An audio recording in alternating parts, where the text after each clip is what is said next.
listening to Radio Sputnik. Telling the untold.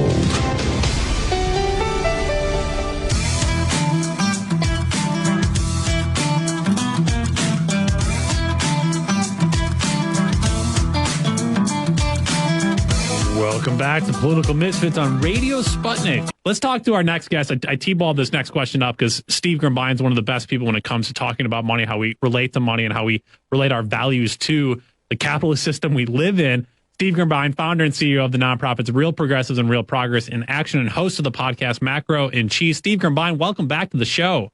Hey, welcome. Thank you so much for having me, you all. Well, thanks for being here. Let me kick this kind of question to you too, Steve, is because I turn to you often for my economic news, how I think about money, how I hopefully reframe the conversation that's given to us by the mainstream media into something that's much more real and impacts our lives. I mean, how have you grown up or related to money in your life, and how's that shaped the work you do today? It's so funny you say this. I mean, I was literally having cold, like that icy spear of fear stabbed me in the chest and the back as I heard Michelle talking and you talking there. Yeah. And my mother, God love her, is selling our family home. And this is something my father built with his bare hands. And you've heard my story of recovery, and you know my father was very important to me. And so all of a sudden, that stability of knowing that the family home is still there should I totally not be able to make ends meet is gone. Yeah. And it's the first time I've ever felt that fear, like literally jumping off a bridge and that feeling of falling. That is like almost, I wake up in the middle of the night having panic attacks about it. And I don't know, you know, I mean, I've had a lot of rough goes in my own personal life, you know, in terms of, you know, layoffs and the brutality since the global financial crisis, you know, 08 and 09.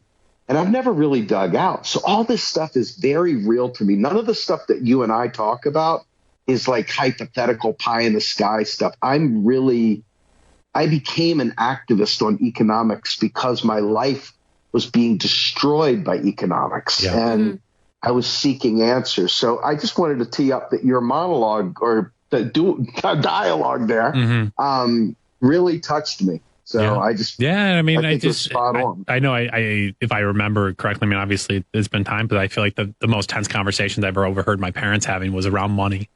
And obviously my wife and I have slightly different philosophies around how we see money, but that obviously leads to tension about how we think about long-term planning. I mean, she just messaged me right now.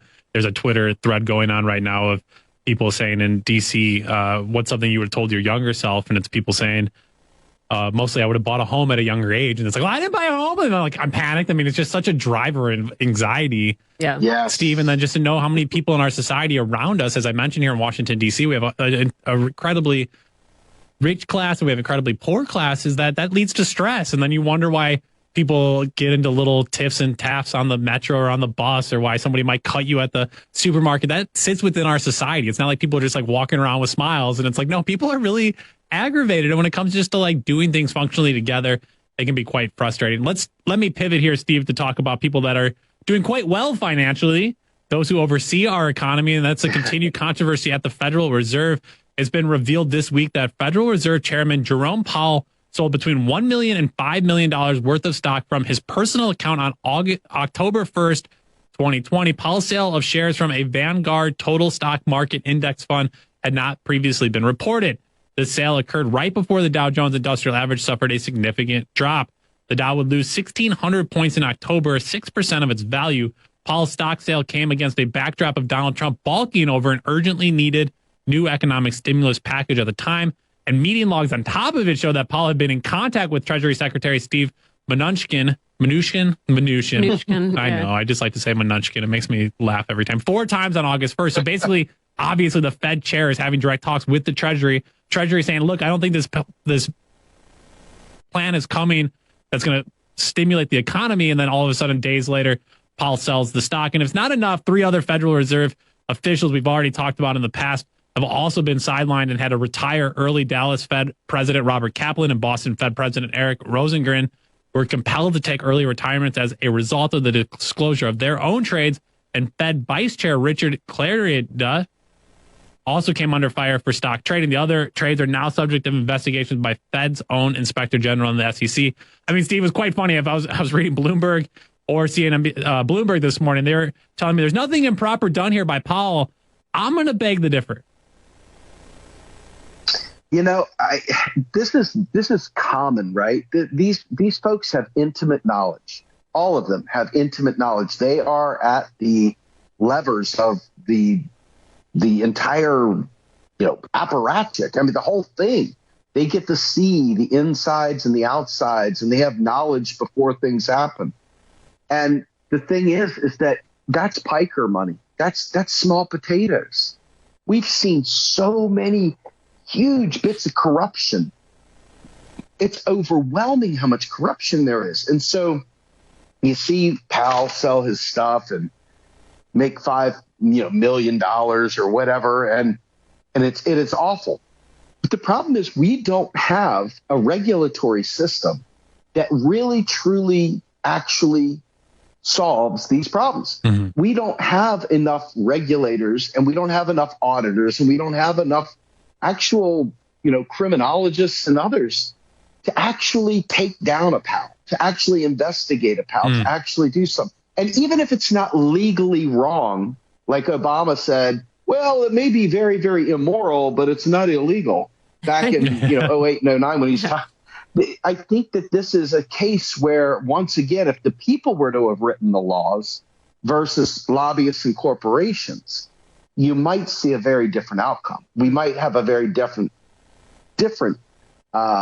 explanation for what is legal and is illegal. And I would say that Powell is part of the system. He is a true part of the machine, and he's going to be rich. And this is what's going to keep happening until we get serious about putting enforcement in there to literally. I mean, this goes back right into like holding the big banks accountable in 2008, going back to Obama, who did not do so. I mean, even the other story, another Federal Reserve Chair of Atlanta, Raphael Bostic. I don't know if you followed this, Steve, but he basically has $50,000 some dollars in his bank account, but yet Bank of America, JP Morgan Chase, and Morgan Stanley allow for him to open up these huge accounts and basically like give him monopoly money to play the markets.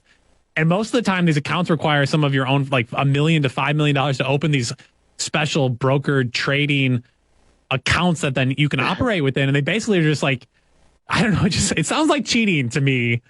I don't know. It's the good old boy network. Anytime you can just sort of waive the rules and let somebody walk on in. I envision this more like a really, really chic nightclub, and everybody's standing in line, and you've got the bouncer there checking out the people walking in to see if they'll make for good dancers on the dance floor. And some fat guy walks up and they're like, yep, no, we're full. And some cute young girl comes by and go, oh, yep, come on in, And that's what this is exactly like. This is the good old boy network at its finest. I mean, just think about this. Right here, right now, Biden is trying to make us get back to paying student loans. Just think about that for a minute. Yeah, and Steve, I just wanted to... Oh, go ahead. No, go ahead. No, go ahead. I was going to take us down a trail. Oh, no. I mean, I just wanted to go back and comment on your point about who is writing these laws, right? Because I think it is important to stress that, we focus a lot, I think, sometimes in talking about economics or fairness or whatever else on, what is legal. And we sort of act like, hey, everybody, we're not playing house. We're not playing patty cake here. Like we have this legal and therefore supposedly level playing field, and you gotta, you either sink or swim, you gotta cut it or not. And we, I think, ignore how, I think increasingly the laws are written. It's not an exaggeration to say they are written by, right? Because you have cut out organizations, cut out associations that will take, text directly from corporations, pass it through themselves, and then, send it on to whatever state or federal legislative body and be like, oh, here's our suggestion. Here we are. We're a neutral nonprofit association that just happens to be, affiliated with big tobacco or whatever else. Here's our suggestion as to a reasonable law. And this stuff, I think increasingly often actually makes it into the law. So this idea that something I think it is easy to assume that something is legal is therefore somehow fair. And I think it's always important to point out, who is writing these laws and who they are writing them to benefit. I thought it was important that you raised that. No, and you have to ask yourself, what does it mean to be a law-abiding citizen? When you say you're a law-abiding citizen, look at these laws. Mm-hmm. And you ask yourself, okay, so this is like a veneer of respectability, right? You're just playing by the rules. You're just doing what you got to do. And all the while, these rules and laws are meant to make life harder for regular people while the rich get richer. Mm-hmm. And it's quite a depressing thing. It really is. It's a mind screw because we do it to each other. Think about it. If you heard somebody was a lawbreaker, that'd probably make you think less of them. You know what I mean? Yeah. There's a lot of people out there who really think that being a good rule-following, law-abiding citizen somehow or another equals to a good person. And I would beg to differ on that. Yeah, it is fascinating. This is a random comment, but I've been watching a lot of sports the last few days, Steve. And there are commercials that I don't usually watch commercials. I stream most of the content, but there was a commercial the other day, and in it, what was it for? I don't remember what it was for, but Martha Stewart was in it.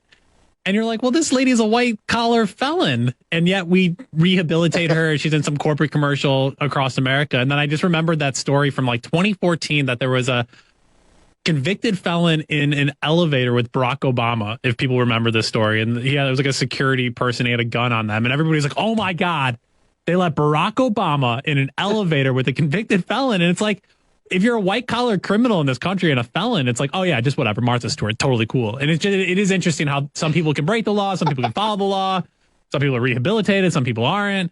And then obviously that matters for your checkbook. Obviously, Martha Stewart doing quite okay, even though and I don't think a lot of people remember, I think she was convicted on 4 felony counts for insider trading. But totally cool. You can break the law there. And same thing with Jerome Powell and these other guys. Oh yeah, sure, it doesn't look great, but there's no law that's set up there for it, and the banks can do whatever they want because there's no banks actually, or any laws actually constricting banks. It's frustrating, and it just sucks for this man who was on an elevator for Barack Obama, because he probably came home and was like, hey, I was on an elevator with the president. That's pretty cool, right? I'm glad I got rehabilitated, whatever it meant for him. But then the nation's like, oh my God, gross, a felon. Yeah, exactly. It's horrible. It really, really is. Look, you nailed it. It's just class warfare, right? This is class warfare. We the people are left to scramble and fight over the crumbs, and we do fight. Goodness gracious, we fight. We fight each other more than we ever fight back against the system, more than we ever fight back against the powers that be that are doing this to us. We fight each other like we're mortal enemies. Yeah. I said at the beginning there, I was more concerned. I was more concerned about having more than the poor person than concerned about how much the wealthiest person had. I was just like, what is going on with my brain? Kind of scales falling from my eyes. See, let me ask you about something else last night that I did not watch with my own eyes, but I did get the recap today. Last night, Joe Biden held a CNN town hall. Already funny enough that it's like a corporate media outlet is hosting the president for the American people to learn more about what's taking place in our government. That aside, of course, there was no talk about Afghanistan, Haiti, or Hunter Biden, but we did get a conversation on taxes. I'm just yawning real quick. Just get this yawn out real quick. Come on, corporate media. Entertain us a little something. Yeah. Joe Biden on taxes said he doesn't think there are enough Democratic votes to raise tax rates in a deal on his economic agenda, but he believes he'll reach an agreement on the overall legislative package. He said, quote, I don't think we're going to be able to get the vote. Look, when you're in the United States Senate and you're president of the United States and you have 50 Democrats, everyone is the president. No, I don't know. You're still the president. A White House official said Biden was referring only to corporate tax rate increases, not other potential provisions to raise federal revenue, including other tax proposals. Steve, it's quite frustrating that, one, corporate taxes are being offered as a fix to the economy instead of a tiny little used Band-Aid, which they are. But two, we can't even raise corporate taxes. What in the world? It is absolutely hilarious because this whole story is like spaghetti. Okay, this is not a clean story at all. We first of all, as you've had me on enough to know, that those taxes don't actually pay for a single thing. Okay, and any kind of tax that you put on a corporation, literally, when I say any, I mean any tax you put on a corporation, is a pass-through to the consumer. It is not something that they're going to eat on their own. They are going to literally raise prices to accommodate the tax offset, period. Randall Wray is on the record as saying that he would actually eliminate corporate taxes and put those taxes on the CEOs, the C-suite, who tends to pocket out big time in their golden parachutes. And the perverse incentives that are given to these C-level people to get profit at all costs by taxing them, based on certain parameters, you can actually eliminate a lot of the fraud and a lot of the things that are going on that they have their corporations do. Because a corporation is kind of, even though we treat it like a person with with our Supreme Court, in reality, it's not. It's benign. It's up to its officers and the people that work in it what it actually does and does not do. So to me, first things first, all those taxes do is raise prices, and they actually create inflation. And not that inflation is always a horrible thing, but the point is that whenever you have inflation, it's somebody else's income and it's somebody else's spending. And so it hurts us. It hurts you and I the most when that happens. It feels good. It's like a bumper sticker kind of tax policy. Tax the rich, tax the corporations. Well, that's what's interesting too in this. Yeah. I was just going to say, tax the bads, not the goods, right? So if give them sin taxes, put things on them that if they're doing something really bad, tax the behavior. Anyway. But isn't that like the trick that's happening right now? Or maybe it's just in my brain. I guess I just realized, when you realize how propagandized you are, and when you start to kind of pull away the layers and you ask yourself, why am I thinking this way? Is that obviously the big conversation right now is, inflation. And then you're saying, well, it's probably because they're going to give all this money in this Build Back Better plan that's probably scaring people, and all the poor people out there are going to have more money. And that's what's driving inflation. You're like, wait a second, none of that's actually happened. Actually, the opposite's happening. No. And so you want to, though, again, your reactionary response to inflation happening is too many people have money to buy goods. But it's not happening. It's like that's not the issue. But yet we're somehow meant to feel like that's what's happening. Yeah, it's what happens when you have been propagandized and you've been taught completely incorrectly. And now every life decision is based on an entire faulty set of foundations. And your political world is based on those faulty suppositions. Mm-hmm. Every decision you make is based on those faulty suppositions. And here we are. It's no wonder why we're screwed up, because they've done this on purpose. They keep us confused while they siphon money up to the top. And it's been going on for a long, long time. Yeah. I mean, Joe Biden on national television last night said, look, we're not going to raise corporate tax rates. And I'll do even more for you here. I'm also not going to provide you the 12 weeks of paid family leave that we had talked about. We're going to slash that down to 4 weeks. And, also that proposal about making community college free, I'm going to eliminate that as well. And so it goes back to what you're saying. It's like, are half of our senators representatives for corporations? Like, did corporations get together and elect half the senators and then people elect the rest? It's not how democracy works, right? So it's like, how are all these? It's just, what in the hell? It's horrible. Well, think about this, right? This is the part that grosses me out possibly the most. Like, let's go 80s, gags me with a spoon. I mean, these guys, they literally gave billions more to the military industrial complex, way beyond what was even asked for, while simultaneously cutting community college. Yeah. Bill. I mean, folks, wake up. This is your Democratic Party. This is them working together hand in hand with the Republican Party. This is your Joe Biden. This is a centrist, Now, this is not to say that we aren't seeing changes in the way people see economics, because we are seeing widespread change. It's just not enough. There's just not enough people that are getting, and not enough people in positions of power. I'm going to say one thing, and my MMT community may hate me for this. The question is, we're teaching everybody this stuff. It's presupposing that these evildoers, to quote our boy W, These evildoers are just, they just don't understand money. The rich just don't understand money. So that's what, if we just teach them that we can have nice things, they'll give us nice things. We could just vote our way there. Mm-hmm. Well, last check I had, okay, we went crazy getting Ossoff and Warnock elected, mm-hmm. only to not get $2,000 checks even then. Mm-hmm. You know what I mean? So the votes, the statements, all that stuff, it's schadenfreude, man. We the people, the regular people, are always on the outside looking in, begging. It's a winter day and we're looking through, rubbing the steam off the window as we watch the rich drink their hot cocoa by a log fire and beautiful, stones and stuff. And you're just out there tiny timming it up. It's just really, really infuriating, man. Yeah. It's really it's something else. Now the flip side of things, you just wonder if none of these people ever read history to understand when economic revolutions happen. Because this is, I don't know, we're repeating history at some point here. You know what?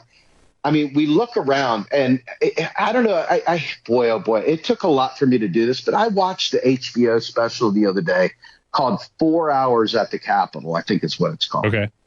And in that video, it was Trumpers and it was, alt media, but they also had like QAnon people and they had the police and everybody else that were involved in the quote unquote insurrection. But as I watched that video, okay, that even though those people were insanely wrong-minded and quite frankly, in my opinion, batting for the wrong team, you're seeing the results of what might look like a modern day storming the Bastille. Mm-hmm. And you don't see that on the left. You don't see that with regular people that are fighting for economic justice. I mean, these people are fighting for weird stuff like, hey, Trump got to stop the steal. You know what I mean? But for regular people that should be fighting for this, the very notion of an economic revolution, the very notion of revolution, the arc of that revolution is so long and we're so far away from it. There's so many people comfortable mm-hmm. that the idea that we would actually revolt, even with a pandemic, we did nothing, mm-hmm. even with all the recessions and the layoffs, you name it, we still didn't find a way as the people to rise up and make demands, not in a meaningful way. And this is what you get right here. Yeah. You've gone from what I think it was like 15 trillion to 6 trillion to 3.5 trillion to 1.9 trillion. Yeah. I can't wait till they start asking us for money instead of doing it in negative numbers. Yeah, it's horrible. So, Steve, let me ask you just one last question with a few minutes left here. Joe Biden also last night there in Baltimore at this town hall also proposed once again of enlisting the National Guard to ease the backlog of cargo ships in Southern California. The backlog reached an all-time high this week as a supply chain crisis continues to overwhelm America's busiest port complex. On Tuesday, more than 100 ships were waiting to unload thousands of containers outside the ports of LA and Long Beach. The backlog has seen dozens of ships idling in the waters outside the ports for weeks, and the bottleneck is expected to continue into next year. Biden administration has pledged to expand port operations to address the mounting problems amid an overwhelming demand for imported consumer products and a shortage of trucks, drivers, and warehouse workers. The ports together move 40% of container imports in the U.S. and 30% of exports, meaning that the severe backlog has far-reaching effects across the country and in California. Environmentalists and public health advocates are concerned about the environmental impacts of the backlog as the diesel-fueled engines of the ships churn out pollutants while they're anchored outside the ports.